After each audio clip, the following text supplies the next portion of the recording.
दादु नमो नमो निरंजनम नमस्कार गुरुदेवता वंदनम सर्वसाधवा प्रणामं परंगत परब्रह्मा परापरं सोमम देव निरंजनम निराकार निर्मलं तस्य दादुजे वंदनम। जय गुरु महाराज की जय, निरंजन निराकार की जय, सत्यराम। साथियों, गुरुदेव दादू जी महाराज को प्रणाम करते हुए हम दादू जी महाराज के जीवन चरित्र कथा में आगे बढ़ेंगे।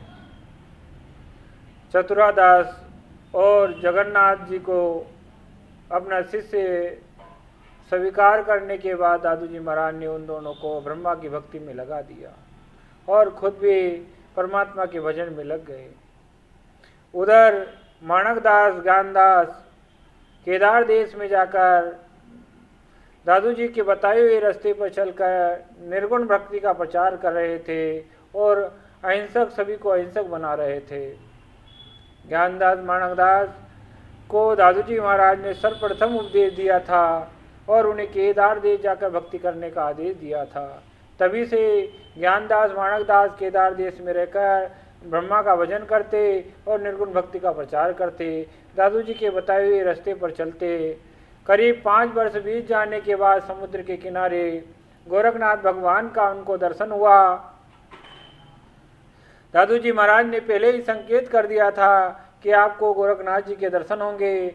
करीब 5 वर्ष के बाद जब दादू जी महाराज की वाणी सत्य हुई, तब ज्ञानदास माणकदास जी ने गोरखनाथ भगवान को प्रणाम किया और प्रणाम करने के बाद गोरखनाथ जी से उन्होंने कहा कि प्रभु, केदार देश में हिंसा मिटाने का प्रयास हम कर रहे हैं, कृपया हमारा सहयोग कीजिए।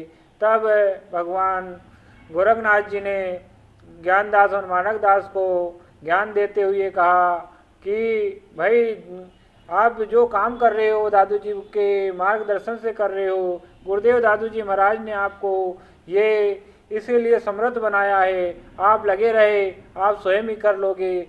धराय जयमल नाम का राजा तो आपकी बात मानकर हिंसा छोड़ देगा और राजा पद्म सिंह हिंसा नहीं छोड़ेगा, वह बलि पूजा करता रहेगा। फिर दादू जी महाराज स्वयं आकर उसकी हिंसा छुड़ाएंगे, तब वह हिंसा छोड़ देगा। इस प्रकार गोरखनाथ भगवान ने ज्ञानदास और माणकदास को दोनों को उपदेश दिया और उपदेश देने के बाद गोरखनाथ भगवान वहाँ से विचर गए। ज्ञानदास माणकदास राजा धरयमल की नगरी में जाकर निर्गुण ब्रह्मा की भक्ति का प्रचार करने लगे। इसके बाद प्रचार करते करते जब धराय जयमल को ज्ञानदास माणकदास के उपदेश का अनुसरण हुआ और उन्होंने उनके उपदेश सुने, उनकी बातें सुनी, उनकी चर्चाएं सुनी, उनका ज्ञान सुना और ब्रह्मा की भक्ति का रास्ता सुना, तब उन्होंने भी हिंसा को छोड़ के अहिंसक हो गए और ब्रह्मा की भक्ति अपना ली। धराय जयमल ज्ञानदास माणकदास के शिष्य हो गए और राजा ने अपने नगर में घोषणा कर दी कि कोई भी हिंसा करके भगवान की पूजा ना करेगा, माता जी की पूजा ना करेगा, कोई किसी को बलि नहीं चढ़ाएगा। इस प्रकार धराय जयमल ज्ञानदास माणकदास के उपदेश से पूर्ण तक अहिंसक हो गए। लेकिन राजा पद्म सिंह ने हिंसा नहीं छोड़ी। वह भगवती की आराधना हिंसा के बल पे ही करता था और पशु बलिया देकर जीव हत्या किया करता था, पाप अपने सर लेता था और उसी के रास्ते पर नगर चला करता था। उसी से धराय जयमल नाराज रहता था और तकलीफ में रहता था। तब उन्होंने ज्ञानदास माणकदास से कहा कि गुरुदेव, पद्म सिंह को भी सही रास्ते पे लाइए और हिंसा छुड़ाइए। तब उन्होंने कहा ये हमारे बस की बात नहीं है, इसकी हिंसा तो गुरुदेव दादू जी महाराज ही छुड़ाएंगे। तब इस बात को जब तो उसने पूछा कि इस समय गुरुदेव दादू जी महाराज कहाँ हैं, तब उन्होंने कहा राजस्थान के आमेर नगर में इस समय विराज रहे हैं और वहीं पर ब्रह्मा का भजन कर रहे हैं। तब धराज जयमल ने कहा कि दादू जी महाराज यहाँ कब पधारेंगे। तब उन्होंने कहा कि उनका कोई ज्ञात नहीं। तब धराज जयमल ने संकल्प लिया कि जब तक दादू जी महाराज केदार देश नहीं आते तब तक मैं अन्न जल का ग्रहण नहीं करूँगा। राजा धराज जयमल के इस प्रकार संकल्प लेने के बाद उन्होंने जल अन्न का त्याग कर दिया और कई दिनों तक जल अन्न को स्वीकार नहीं किया, उन्होंने नहीं खाया। तब गुरुदेव दादू जी महाराज को भनक पड़ी कि कोई मुझे याद कर रहा है। धराज जयमल उन्होंने ध्यान से देखा कि धराज जयमल नाम का राजा केदार देश में मेरा आह्वान कर रहा है और ज्ञानदास माणकदास के बताए रास्ते पर चल रहा है। तब गुरुदेव दादू जी महाराज ने अपनी योग शक्ति से केदार देश में प्रवेश किया और धराज जयमल की विनती को स्वीकार किया। उधर नववाणी में आकाश से परमात्मा ने धराज जयमल को आज्ञा दी कि आप अन्न जल ग्रहण करो। गुरुदेव दादू जी महाराज आपके नगर में प्रवेश कर गए हैं।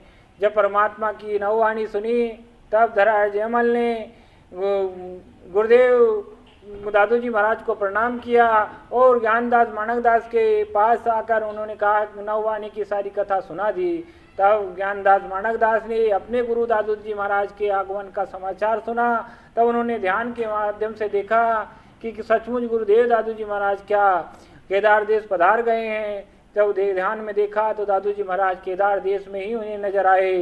तब उन्होंने कहा कि सचमुच गुरुदेव दादू जी महाराज केदार देश में प्रवेश कर गए हैं। तब सब खुश हो गए और धराज जयमल ने भी खुश हो गया और अन्न जल का ग्रहण किया। इसके बाद गुरुदेव दादू जी महाराज उस स्थान पर प्रकट हुए जहाँ पद्म सिंह माँ भगवती के मंदिर में बलि पूजा दे रहा था। उस बलि पूजा देते समय दादू जी महाराज उसी मंदिर में प्रकट हो गए। जब प्रकट हुए तब पद्म सिंह ने देखा कि ये कौन आ गया है, इसे बाहर निकालो। तब पद्म सिंह के आदेश से सैनिकों ने दादू जी महाराज को बाहर किया। तब एक दादू जी को बाहर निकाले तो दो दादू प्रकट हो गए और तब दो को बाहर किया तो 4 प्रकट हो गए, 4 को बाहर किया तो 8 प्रकट हो गए। इस प्रकार जितने को बाहर करता उसने ही डबल दादू जी वहाँ प्रकट हो जाते।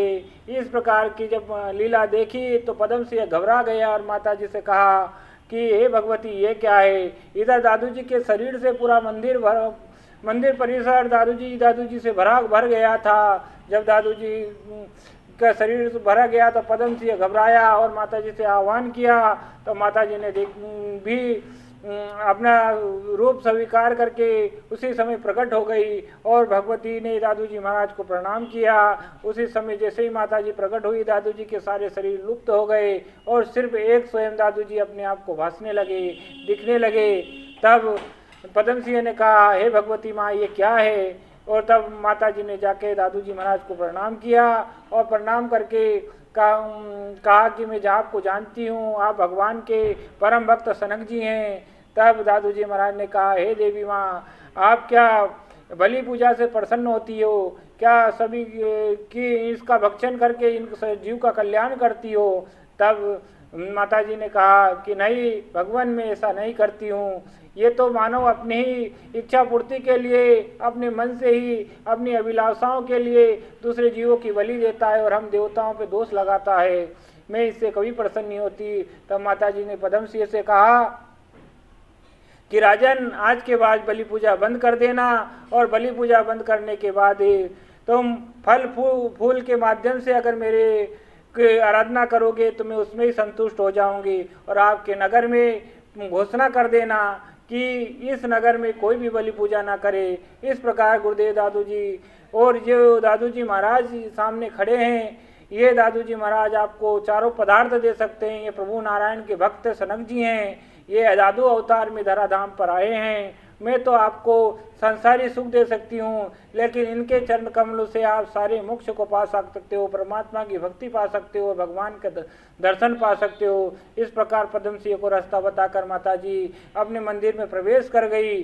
और फिर इधर गुरुदेव दादू जी महाराज ने पद्म सिंह कहा कि हे मूर्ख, तूने बलि पूजा करके अपने जीवन को व्यर्थ खराब कर लिया, अब तेरा कल्याण कैसे होगा। तूने इतनी जीव हत्याएं की कि इसका पाप का बोझ, इसकी गठरी तेरे सर पर आ गई है, अब आगे तेरा कल्याण नहीं होगा। तब पद्म सिंह ने गुरुदेव दादू जी महाराज से कहा कि प्रभु अगर मेरा कल्याण नहीं होगा तो मेरे जीवन से जीने का क्या फ़ायदा, मैं इस जीवन को ख़त्म समाप्त कर लूँगा, ये कूप पड़ा है इस कूप में कूद के मर जाऊँगा। तब गुरुदेव दादू जी महाराज ने कहा, तुझे किसने रोका है, कल गिरने वाला आज क्यों ना कूद जाता। इस प्रकार जब दादू जी महाराज के वचन सुने तब पदम सिंह ने कुएं में छलांग लगा दी। गुरु दादू जी महाराज ने उसकी इस प्रकार की भक्ति और उसके पश्चाताप को देखकर अपनी योग शक्ति से बीच में ही रोक लिया और बाहर निकाल लिया। बाहर निकालने के बाद गुरुदेव दादू जी ने कहा, पाप का फल तो भोगना पड़ता है, लेकिन फिर भी तेरे कल्याण के लिए तू परमात्मा का भजन कर, हरि का भजन कर, और किसी भी देवी देवता का पूजन करता है तो वह अहिंसक रूप में कर, फल फूल के माध्यम से कर। भगवान कोई चीज़ की जीव को स्वीकार नहीं करते। इस प्रकार पदम सिंह को उपदेश दिया दादू जी महाराज ने। जब उपदेश दिया, इधर ज्ञानदास, माणकदास और राजा धराय जयमल तीनों मिलकर दादू जी महाराज के उस स्थान पे पहुंच गए, क्योंकि उनको ज्ञात हो चुका था कि दादू जी महाराज इस मंदिर में पधार गए हैं। जब मंदिर में पधार गए तो उन्होंने भी गुरुदेव दादू जी महाराज को प्रणाम किया और ज्ञानदास, माणकदास भी अपने गुरु को देखकर खुश हो गए। उसके बाद में दादू जी महाराज ने ज्ञानदास, माणकदास से कहा कि तुम यहीं पर केदार देश में रहकर ही ब्रह्मा का भजन करो, निर्गुण भक्ति का प्रचार करो और सभी को अहिंसक बनाने का प्रयास करो, और आपको समय समय पर गोरखनाथ जी आपको उपदेश देते रहेंगे और दर्शन देते रहेंगे, उनके उपदेशों का अनुसरण करते रहो। इस प्रकार ज्ञानदास, माणकदास को उपदेश देकर, धराय जयमल को आशीर्वाद देकर गुरुदेव दादू जी महाराज और पदम जी को रास्ता दिखाकर गुरुदेव दादू जी महाराज उसी समय मंदिर से अंतर ध्यान हो गए, अपनी माया को वहीं समेट लिया और माया समेट कर केदार देश से वापसी आमेर आ गए। और इसके बाद में ज्ञानदास, माणकदास को धराय जयमल और पदम सिंह ने अपना गुरु मानकर उनसे गुरु दीक्षा ली और परमात्मा के भजन में लग गए। सारी अहिंसा प्रवृत्ति छोड़ दी, नगर में भी ऐलान कर दिया कि कोई हिंसा नहीं करेगा। इस प्रकार दादू जी महाराज के प्रभाव से, परमात्मा के कृपा से धराय जयमल और पदम सिंह भगवान के रास्ते पे चलने लगा, भक्ति के रास्ते पे चलने लगा और अंत में जीवन को ब्रह्मा में लीन करके परमात्मा में को प्राप्त हुए। इस प्रकार गुरुदेव दादू जी महाराज की जीवन चरित्र कथा है। भक्तों, संतों की कथा का कोई तोड़ नहीं होता, संतों की कथा का कोई विस्तार नहीं होता। संत सबका कल्याण के लिए धराधाम पर आते हैं। जब जब संत धराधाम पर आते हैं तो जीवात्मा का कल्याण ही करते हैं। ऐसे ही संतों में गुरुदेव दादू जी महाराज की गणना होती है, जिन्होंने अपना जीवन दूसरों के लिए ही जिया और परमात्मा की भक्ति करके, ब्रह्मा का भजन करके दूसरों का कल्याण किया। ऐसे संत को बारंबार प्रणाम। इसी के साथ अपनी वाणी को मैं यही विराम दूंगा। अगले भाग में आपको ये कथा आगे मिलेगी। आप पूर्ण रूप से इसे सुने, समझे और जाने। गुरुदेव दादू जी महाराज की कथा के साथ साथ और भी संतों की कथा सुने, जिससे आपका भक्ति पे दृढ़ता निश्चित होगी, क्योंकि संत कोई मूर्ख नहीं होते। संत जन के कल्याण के लिए धराधाम पर जीते हैं। जो जो संत हुए हैं सभी ने ब्रह्मा की भक्ति और निर्गुण ब्रह्मा की भक्ति और परमात्मा की आराधना बताई है।